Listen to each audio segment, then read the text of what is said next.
पंजाबी ढाबे पर ससुराल। जब से महंगाई आसमान को छूने लगी है ना, हर आदमी पैसे कमाने के लिए नए नए तरीकों के बारे में सोचने लगा है। ऐसी ही आज की कहानी है विनीता के परिवार की, जो मुरादनगर के शांति नगर में रहते हैं। बेटा, बहू, 2 पोते और पति शंभुनाथ, बस यही है उनका छोटा सा घर संसार। सुनते हैं, महीने के 30 दिन बस आप लोग खाने की नई नई फरमाइश करते रहते हैं। मैं पूछती हूँ, हम औरतों को भी एक दिन की छुट्टी मिल सकती है कि नहीं? अरे कभी खुशी खुशी खुद से ही कह दिया करो कि चलो आज तुम्हें बाहर से खाना खिला लाता हूँ। मुझे तो ऐसा लगता है मेरी शादी तुमसे नहीं, इस रसोई से हो गई है। ये गठबंधन है कि टूटने का नाम ही नहीं ले रहा। अब क्या बताया भाग्यवान, चाहते तो हम भी है कि पत्नी को बाहर घुमाने ले जाए, रेस्टोरेंट में खाना खिलाए, महंगी महंगी शॉपिंग कराए, लेकिन ये महंगाई डायन कुछ करने दे तब ना।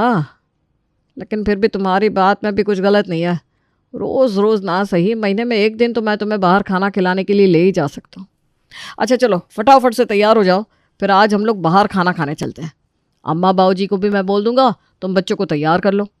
पति की बात सुनकर सरिता खुश हो गई थी। मैं तो रास्ते से जा रही थी, मैं तो भेलपूरी खा रही थी, तुझको मिर्ची लगी तो मैं क्या करूं। अरे मम्मी, रोज तो आप गुस्से में मुंह बनाकर दादी और पापा को कुछ न कुछ बोलते रहते हो, लेकिन आज क्या खास बात है जो आप गाना गा रही हो? बड़ी अच्छी सी साड़ी पहन रखी है, कितना सुंदर मेकअप भी कर रही हो। वो इसलिए बेटा, क्योंकि पापा हम सबको बाहर खाना खिलाने ले जाने वाले हैं। बस मम्मा का मूड अच्छा है, इसलिए मम्मी गाना भी गा रही है और मेकअप भी कर रही है। समझ में आया? वाह मम्मा, बाहर खाना हम दोनों भी जा रहे हैं ना आपके साथ? हाँ हाँ, क्यों नहीं, तुम दोनों क्यों नहीं जाओगे? चलो जल्दी जल्दी अपनी अच्छी ड्रेस निकालो और कपड़े चेंज कर लो, लेट नहीं करना है बिल्कुल भी। सब लोग फटाफट से अपने पसंदीदा कपड़े पहनते हैं और डिनर करने के लिए तैयार हो जाते हैं। कुछ ही देर में वो लोग एक फूड कोर्ट में जाकर बैठ गए थे। तो सरिता, क्या खाना है तुम्हें आज? बताओ भाई अपनी अपनी फरमाइश। पापा, हमें पिज्ज़ा खाना है। पिज्ज़ा नहीं खाना, आप तो कुछ बढ़िया सा मसालेदार तड़कता भड़कता सा पंजाबी डिश मंगा दो, जिसे खाकर ना एकदम मज़ा ही आ जाए। ये पिज्ज़ा बर्गर में वो बात कहाँ जो पंजाबी खाने में है। बहुत तेरी बात ना एकदम ठीक है। तो देख ले, हर तरह का खाना है इस फूड कोर्ट में, लेकिन जितनी भीड़ पंजाबी ढाबे पर लगी है ना, उतनी और कहीं नहीं है। बाकी जगह पर तो इक्का दुक्का लोग ही दिखाई दे रहे हैं। ऐसा लग रहा है पूरे शहर को पंजाबी खाना ही पसंद है। आज की शाम बहुत अच्छी बीती थी। सबने अपना पसंदीदा चटपटा पंजाबी फूड खाया था और देर शाम वो सब लोग हंसते मुस्कुराते घर लौट आए थे। घर आने के बाद सच बताओ नील, मज़ा ही आ गया आज। सच में हमारे पास ढेर सारे पैसे होते ना, तो हफ्ते में एक दिन तो मैं ज़रूर बाहर का खाना खाती। आखिर टेस्ट भी तो कोई चीज़ होती है ना यार। तुम तो बस रहने दो, महीने में एक दिन बाहर का खाना खाया है, तुम्हें पता भी है कितना खर्चा हुआ है मेरा। अगर हफ्ते में तुम सबको एक बार बाहर खाना खिलाने ले जाऊंगा ना, तो फिर हमारा हो चुका। अरे बेटा, एक बात बता, कितनी जगह में बना होगा वो ढाबा जहाँ आज हम लोग खाना खाकर आए हैं? मुझे तो लग रहा है उससे बड़ा तो हमारा घर ही है। मैं तो कह रही हूँ नीचे वाले फ्लोर को ना ढाबा बना देते हैं और हम सब ऊपर शिफ्ट हो जाते हैं। बेटा, अपनी प्रॉपर्टी का इससे अच्छा इस्तेमाल और क्या हो सकता है? तुम 4 पैसे कमाने का जुगाड़ ढूंढ रहे हो, ढाबे से सीधा 40 का जुगाड़ हो जाएगा। बढ़िया है, बस थोड़ा सा ढाबे टाइप का लुक देने के लिए हमें खर्चा करना पड़ेगा। कोई भी बिजनेस शुरू करने से पहले थोड़ा बहुत खर्चा तो करना ही पड़ता है। ऐसे खाली हाथ हिलाने से थोड़ी ना बिजनेस खुल जाते हैं। बेटा तू ऐसा कर, कल ही एक बढ़िया सा बोर्ड बनवा ले और उस पर लिख दे पंजाबी ढाबा ओपनिंग सुन। उसके बाद हम लोग अंदर काम शुरू करवाते हैं। मम्मी, ढाबे क्या ऐसे ही बन जाते हैं? ये बताओ, पंजाबी ढाबा खोलोगे तो उसमें पंजाबी खाना भी तो बनाकर बेचना पड़ेगा, और बनाएगा कौन? अरे तेरी बीवी किस दिन काम आएगी? पूरा दिन खाली बैठकर मोबाइल चलाती है ये। देख बहू, आजकल मोबाइल पर ना हर तरह के खाने की रेसिपी मिल जाती है। तो पंजाबी खाने की रेसिपी देखकर शुरुआत में खुद ही खाना बना दिया करना। बेटा 4 पैसे बचेंगे तभी तो बिजनेस आगे बढ़ेगा ना। वैसे बात तो आपकी ठीक ही है माँ जी, परिवार के लिए तो खाना मैं रोज़ ही बनाती हूँ, अपने ढाबे के लिए बना दिया करूँगी, क्या फ़र्क पड़ता है? कमाई बढ़ेगी तो फ़ायदा तो सभी का होगा ना। पूरे परिवार ने मिलकर अपने घर में ही ढाबा खोलने का बंदोबस्त कर लिया था। अगले दिन नील एक बढ़िया सा बोर्ड पेंट करा के अपने दरवाजे के सामने लगवा देता है और मिस्त्री को बुलाकर नीचे के फ्लोर का नक्शा बदलवाना शुरू कर देता है। कुछ ही दिन में नील और सरिता का पंजाबी ढाबा तैयार हो गया था। हेलो जी, नील दे ढाबे से बोल रहे हो तुसी? हाँ जी भाई साहब। मैं ढिल्लन बोल रहा हूँ जी। असी एक छोटी सी पार्टी कर रहे जी, आपके ढाबे में हो जाएगी क्या? कितने लोग आएंगे? यही कोई 10-12 लोग होंगे जी। हो जाएगा ना इतने लोगों का अरेंजमेंट? हाँ हाँ, बिल्कुल बिल्कुल। हमारे यहाँ ना 25 लोग तक बैठ सकते हैं। आप लोग आराम से 6:30 बजे तक आ जाइए। हम आप लोगों के लिए आज शाम के लिए ढाबा बुक कर देते हैं। ठीक है जी, आप एक बार अपना मेन्यू कार्ड मुझे शेयर कर दो। जितना भी बिल होगा पार्टी के बाद हम पे कर देंगे। हाँ जी, ठीक है जी। फ़ोन रखने के बाद, अरे नील, सुन रहे हो? बहुत अच्छा ऑर्डर आया है। आज शाम के टाइम एक पंजाबी फैमिली बर्थडे पार्टी के लिए हमारे ढाबे में आ रही है। 10-12 लोग आएंगे। अरे वाह, ये तो तुमने बहुत अच्छी खबर सुनाई। ऐसा करो, अभी से तैयारी में लग जाओ। पहली बर्थडे पार्टी है, कोई कमी नहीं होनी चाहिए हमारे खाने में। सरिता और नील मिलकर पार्टी के लिए खाना बनाकर तैयार कर लेते हैं। शाम के 6:30 बजे मेहमान आना शुरू होते हैं। सरिता, कितने लोगों के लिए बुकिंग ली थी तुमने? अरे तुम तो 10-12 लोग बोल रही थी, 25 लोग तो आ चुके हैं ऑलरेडी। और अभी भी एक के बाद एक गाड़ियां रुकती ही जा रही है। अब तो पड़ोसियों के घर के सामने भी पार्किंग पूरी फुल हो गई है।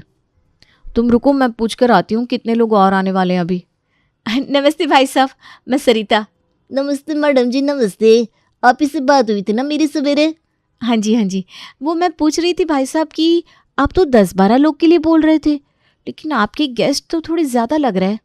हाँ जी मैडम, क्या बताएं आपको, हम पंजाबी ना बड़े दिल वाले होंगे हैं। मेरे पुत्र का जन्मदिन है जी आज। वो देख रही है ना, पीली पगड़ी में वो मेरे चाचा का लड़का है। जन्मदिन की बधाई देने के वास्ते पिंड से पूरी फैमिली को लेकर आ गया जी सुबह में। अब उसे घर छोड़कर थोड़ी ना आते, तो इसे भी ले आए नाल। और जी ये मेरी मौसी का बेटा मोंटू, और ये अपना कुकी, तो ये मिंटू, सब यार है जी मेरे। कहने लगे पाजी आज तो पार्टी शार्टी होनी चाहिए। तो मैंने कहा चलो जी, निकाल लो तुस्सी भी गड्डी।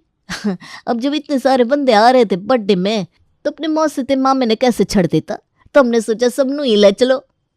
अब फिक्र ना करो जी, आपका जितना बिल बनेगा उससे देख लेंगे। अच्छा ठीक है, आप सबको बिठाइए, मैं आती हूँ। क्या बोला उसने? अरे बोलेगा क्या, पूरी जन्म कुंडली सुना दी उसने अपनी। ये सारे उसके गेस्ट हैं जो ज़बरदस्ती उसके गले पड़ गए, और ये सबको लेकर यहाँ हमारे ढाबे में चला आया। अब बातों में टाइम वेस्ट मत करो। ढाबे पर गेस्ट आ गए हैं तो उन्हें बिना खिलाए तो नहीं भेज सकते। मैनेज तो हमें करना ही पड़ेगा। तुम ऐसा करो, जल्दी से माँ जी और बाऊ जी को भी ढाबे पर बुला कर लाओ। सब लोग मिलकर काम करेंगे ना, तभी कुछ हो पाएगा। ठीक है, मैं तब तक ऑर्डर लेकर आता हूँ। थोड़ी बहुत तैयारी तो हमने कर ही रखी है। स्टार्टर वगैरह भिजवाते हैं, तब तक खाना तैयार कर लेंगे। सर अपना ऑर्डर बता दीजिए, तब तक हम प्रिपेयर करवाते हैं। देखो जी, अभी तो आप पकौड़े शकोड़े भिजवाओ। हम तो देसी लोग हैं जी, पकौड़ों के बिना साडा काम नहीं चलना। ठीक है सर, मैं अभी भिजवाता हूँ। नील अंदर आता है। पकौड़े ऑर्डर करे हैं अभी तो उससे। चलो शुक्र है कम से कम कोई फैंसी आइटम नहीं मांगा, वरना इतने सारे लोगों को सर्व करने में हमारी हालत ख़राब हो जाती। पकौड़े तो फिर भी जल्दी बन जाएंगे। मम्मी पापा सरिता, आप सब लोग मिलकर फटाफट आलू प्याज वगैरह काटो, और उसके बाद सरिता तुम फटाफट पकौड़े छानती जाना। नील और सरिता भी बातें कर ही रहे थे, तभी उन्हें ढोल बजने की आवाज़ सुनाई देती है। अरे यहाँ कहाँ ढोल बज रहा है, ज़रा एक बार देख कर तो आ। नील जाकर देखता है कि उनके घर के सामने 2 ढोल वाले पूरे जोश से ढोल पीट रहे हैं, और ढिल्लो अपने यार दोस्तों के साथ वहां पर खड़े हुए ठुमके लगा रहा है। अरे यार, वैसे ये पड़ोस वाला सक्सेना हमारे ढाबे को देखकर नाक मुंह सिकुड़ता रहता है। अब वो हुड़दंगबाजी करेंगे ना तो पक्का सोसाइटी में कंप्लेंट कर देगा। अरे सोसाइटी वालों से बाद में निपटेंगे ना, अभी जो गेस्ट आए तुम उनकी चिंता करो। तभी सरिता की नजर गई कि अंदर कुछ लोगों ने टेबल पर दारू की बोतल खोल रखी है और वो लोग ड्रिंक कर रहे हैं। अरे नील देखो तो, इन लोगों ने तो ड्रिंक करना भी शुरू कर दिया। अरे राम राम बेटा, ये क्या कर रहे हैं ये लोग? तू जाकर समझाना इनको, यहाँ ये सब ना करे। अब ठीक कह रही हो मम्मी, मुझे लगता है मुझे इनसे बात करनी चाहिए। नील ढिल्लो साहब के पास जाता है। देखिए सर, ये सब क्या कर रहे हैं आप? पार्टी के नाम पर इतना शोरगुल, ढोल, नाचना गाना, और अब ये दारू भी। प्लीज़ समझिए, हमारे लिए प्रॉब्लम हो जाएगी।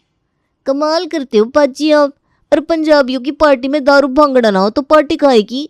और एक राज की बात बताऊं जी आपको, वरना तो पार्टी में मुर्गा भी चाहिए था, लेकिन आपकी वाइफ ने मेनू कार्ड भेजा था, उसमें साफ साफ लिखा था कि वेज रेस्टोरेंट है, इसलिए हम नॉन वेज की तो डिमांड ही नहीं कर रहे आपसे। लेकिन जन्मदिन में एंजॉय करने से तो आप हमें नहीं रोक सकते।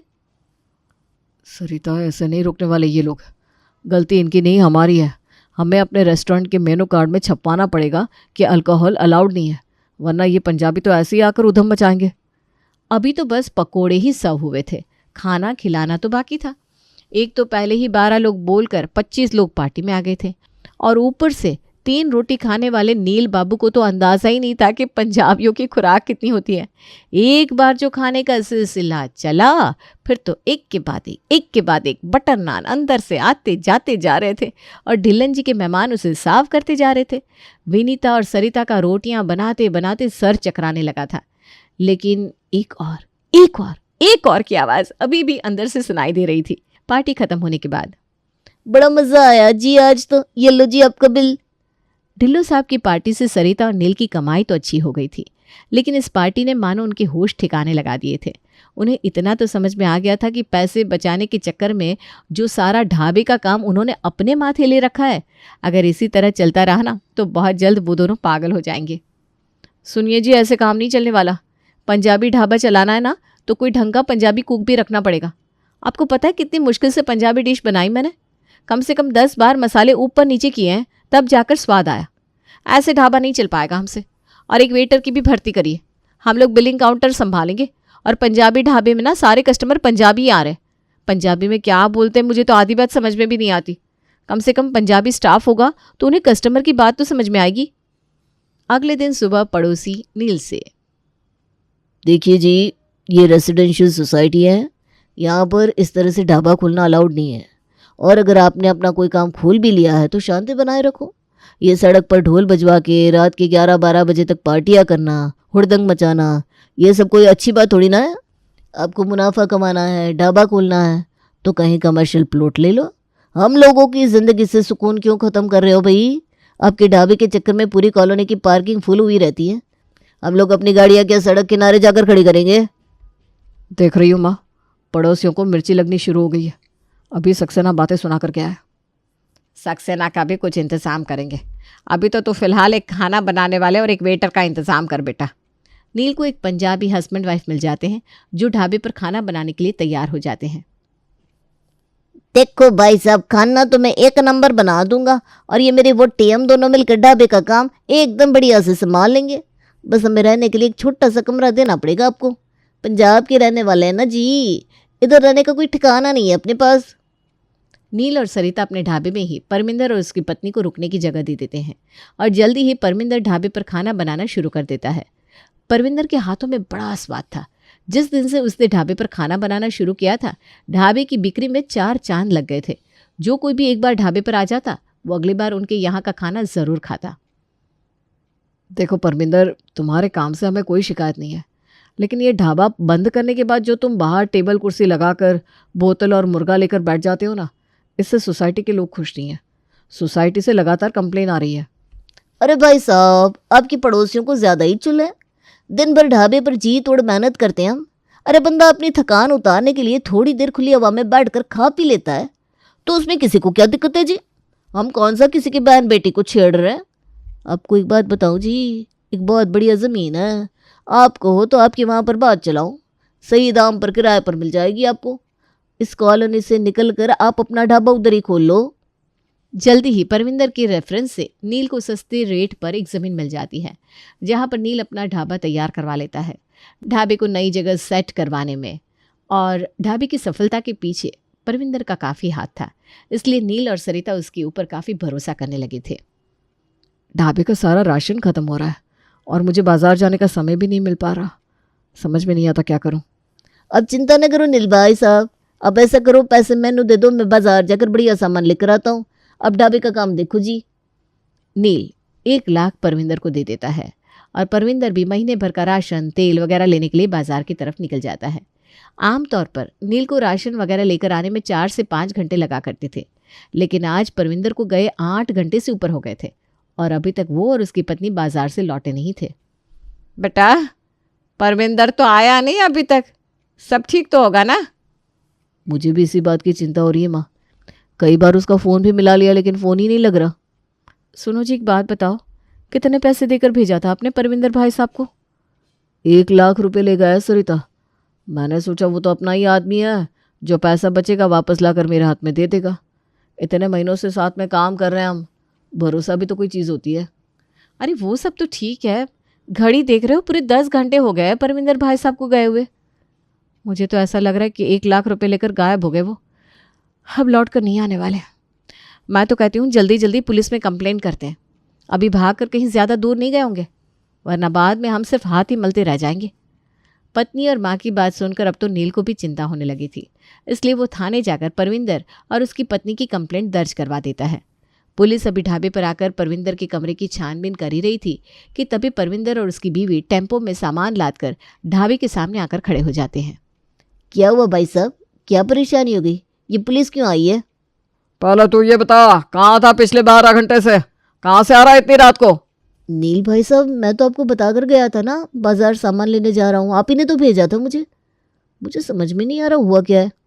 इन्होंने जो 1 लाख दिया था वो कहाँ है? उसमें से 70,000 का सामान आ गया, बाकी बचे 30,000। ये लो नील भाई साहब, आपका बचा हुआ पैसा। कहीं आपको ऐसा तो नहीं लग रहा कि मैं आपका पैसा लेकर भाग गया था? अरे वो तो पास वाली मार्केट में सामान बहुत महंगा मिल रहा था, फिर मुझे मेरे अपने एक यार की याद आ गई, उसका थोक का काम है, बस यहाँ से 2-3 घंटे की दूरी पर है, तो मैं उधर ही निकल गया। सारा सामान उसके स्टोर से ही लेकर आया हूँ, पूरे 15,000 की बचत हुई है। वो सब तो ठीक है, लेकिन तुम्हारा फ़ोन क्यों नहीं लग रहा था? अरे वो तो सुबह चोरी हो गया, इसीलिए तो आप लोगों से कोई कांटेक्ट भी नहीं हो सका। परविंदर की बातें सुनने के बाद नील और सरिता बहुत शर्मिंदा थे। अरे इतने ईमानदार सरदार जी के ऊपर इतना बड़ा इल्ज़ाम लगाते हुए तुम्हें शर्म आनी चाहिए।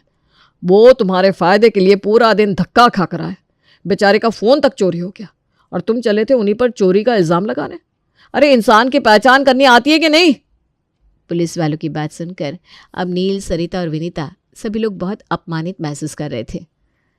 परविंदर बेटा, आज तक तू इस ढाबे पर सिर्फ एक हलवाई की तरह काम कर रहा था, लेकिन आज से तू मेरा बेटा है और अब से तुझे उस एक कमरे में रहने की भी ज़रूरत नहीं है। तो हमारे साथ हमारे घर में रहेगा, मेरा बेटा बनकर।